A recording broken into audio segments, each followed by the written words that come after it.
Football বিশ্বকাপ দেখা কি হারাম? এখানে আপনারা অনেকেই আছেন বিশ্বকাপ ফুটবলের খোঁজ খবর রাখেন, আর অনেক আসামি আছেন যারা খেলা দেখেন। এই সমস্ত খেলাধুলা দেখা, ফলো আপ করা, এটা কি হারাম নাকি হালাল? এর চাইতে বেশি প্রাসঙ্গিক প্রশ্ন হলো একজন আখেরাতে বিশ্বাসী ইমানদারের সাথে এগুলো যায় কিনা। দুর্ভাগ্যজনক বিষয়, অনেক নামাজি কালামী মানুষ এই সমস্ত খেলাধুলার খোঁজ খবর রাখে। ভাইরা আমার, আমরা আসুন তওবা করি, আল্লাহর কাছে জবাবদিহি করতে হবে। কোরআনে কারীমে সূরা মুমিনুন 18 নম্বর পারার প্রথম সূরা, আল্লাহ তাআলা এই সূরাতে বলেছেন, জান্নাতুল ফেরদাউসের অধিকারী হবে যে মানুষেরা, যারা আল্লাহর কাছে কিয়ামতের দিন সফল ইমানদার হিসাবে উঠবে, সার্থক মুমিন হিসাবে আল্লাহর সামনে হাজির হবে। তাদের বৈশিষ্ট্য হলো ওয়াল্লাযীনা হুম আনিল লাগবি মুরিদুন, যারা অহেতুক ক্রিয়াকর্ম থেকে বেঁচে থাকবে।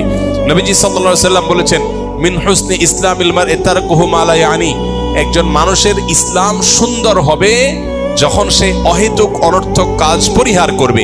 অনর্থক কাজ করে সে কখনো ভালো মুসলমান হতে পারে না।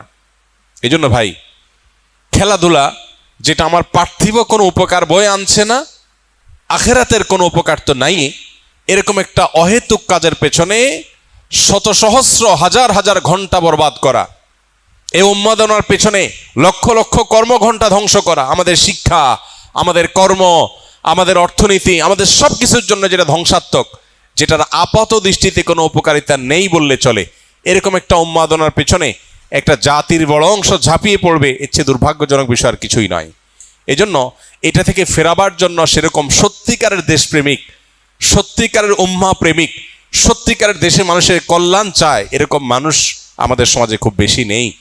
আল্লাহ তাআলা সেই মানুষগুলোকে তাদের কাজটা করার তৌফিক দান করুন।